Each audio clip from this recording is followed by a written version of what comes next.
Now, I'm sure you have all heard of Rushanara Ali, the Labour Minister for Homelessness, a landlord who evicted her tenants and then raised rents by £700. Now, I don't think she understood the briefing when she was made Minister for Homelessness, because it seems she believed her job was to increase it, not reduce it.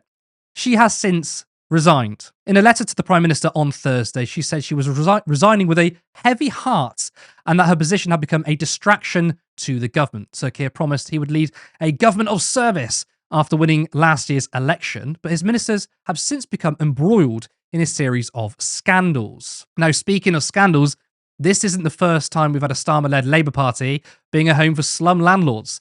Does everyone remember this guy? That's Ilford South Labour MP Giles Athwal, where he allowed his tenants to live in mouldy, insect-ridden flats. Now, a poll from Stats for Lefties shows that Rushanara Ali would lose her seat to a new Corbyn Sultana party. So as you can see, the new party is on 35%, whilst Labour lose 14% of their vote share. Now, it is worth noting that this is a projection based on national polling. It isn't a constituency poll.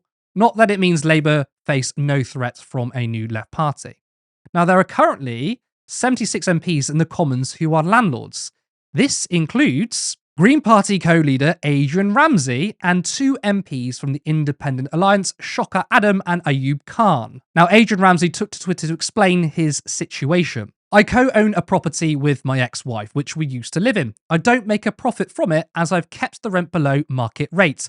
I don't intend to be a landlord long term. I mean, take from that what you will, but if you ask me, he's still a landlord.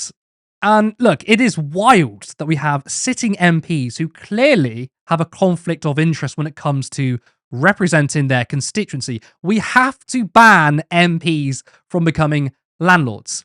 Stephen, another high-quality candidate update. The Starmer Politburo only picks the best, right? Only the best landlords, clearly, or only the worst landlords, actually. Yeah.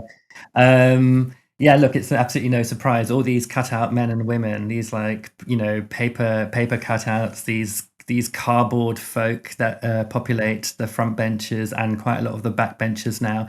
No surprise to learn that they have zero principles, zero ideology that guides their political thinking and indeed their social and everyday thinking. No surprise. These are all, management consultants, pollsters, CEOs of anti-poverty charities where as soon as they got into power, they were like, well, poverty's not that bad, actually. Yeah, this is like just par for the course, and I think we'll see a lot more of it. Politics Joe released today a list of all of the people in Parliament who, make £10,000 or more from being a landlord.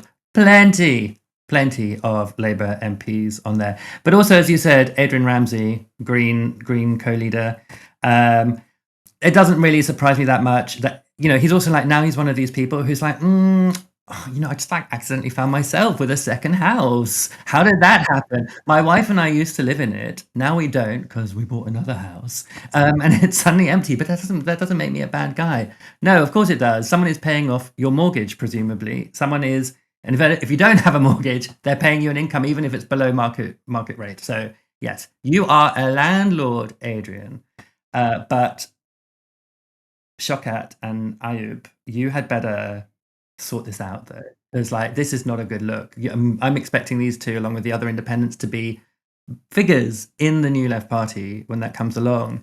And this is not the look. It's not the look to be a landlord in that party. In fact, it should probably be a precondition of being a figure of any power in that party that you are not a landlord, because landlordism is precisely the kind of parasitic relationship between people with a need and capital that the left ought to despise. We ought to all be anti-landlords. We ought to all be against this idea that corporations, 100%, but also individuals within our own community exist parasitically off of our labor.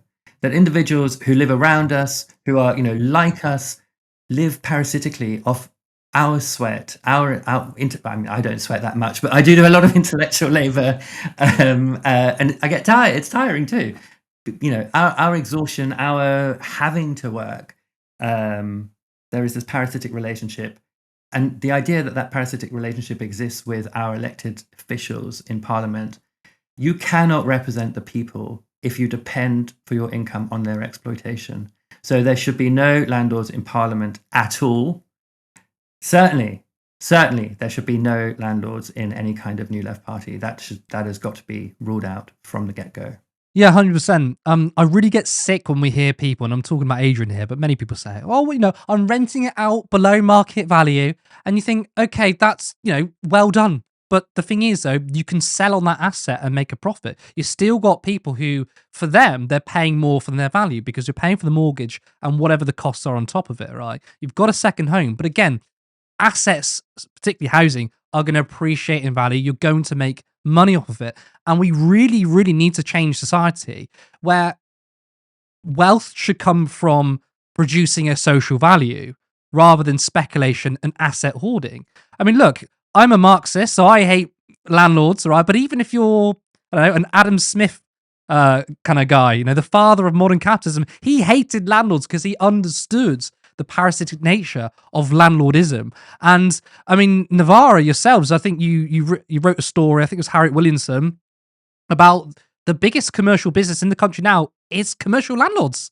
I mean, we're not making anything anymore. We're not producing any social value, but people are getting exceptionally rich from it. In terms of Adrian Ramsey, and he's trying to be, I mean, he is co-leader. He's trying to retain his co-leadership with Ellie Chowns of a left-wing party calling for redistribution of wealth and wealth taxes, still good policies, yet he's a landlord himself. That's wrong. I mean, especially, it kind of makes more sense that he's pitching himself to not be a left-wing populist, more of a sort of briefcase populist.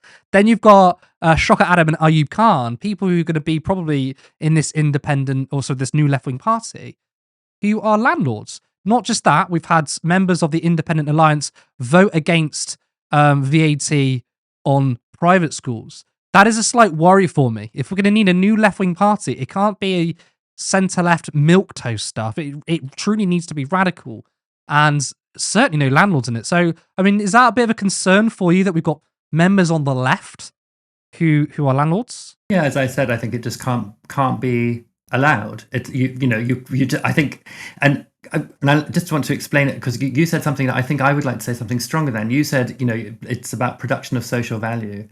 I think, even if you own a second property and you let someone stay there for free, right?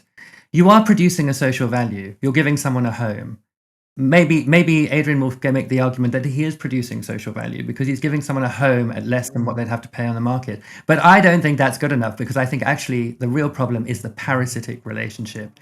Because even if you're giving your house away for free and it's accruing value, that person who's living there is keeping it up and so on and so forth. They're not taking a share in the value. The value is just accruing as you sit on this asset that someone else might have or might belong to the state or whatever. It's and eventually when you sell it, you'll have these gains which are parasitic on the fact that somebody was, as it were, there, or that you were depriving it from someone else who could have used it.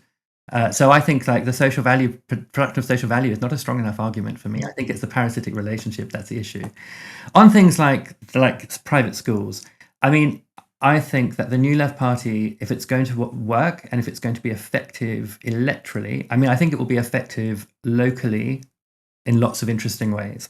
But if it's going to be effective nationally, electorally, it is going to have to allow in more than just a sort of people who share absolutely the same ideological commitments. There will have to be some variation to make for a broader tent. It can't be as broad as Labour, where you've got Tories and Social Democrats, and it'll have to be some other kind of broad tent. And so I don't mind the idea of disagreement, but I think what it fundamentally can't allow is for the idea that it stands for some people using other people, being parasitic on other people, because that's dehumanizing.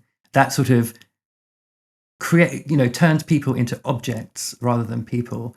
And I think that is where there has to be a fundamental political difference between this party and all the other parties, which are very happy to see people in one form or another as mere objects, producers of income, producers of wealth for other people, etc., etc. Support independent media. Support social justice that's there on social media. Thank you. Turn left.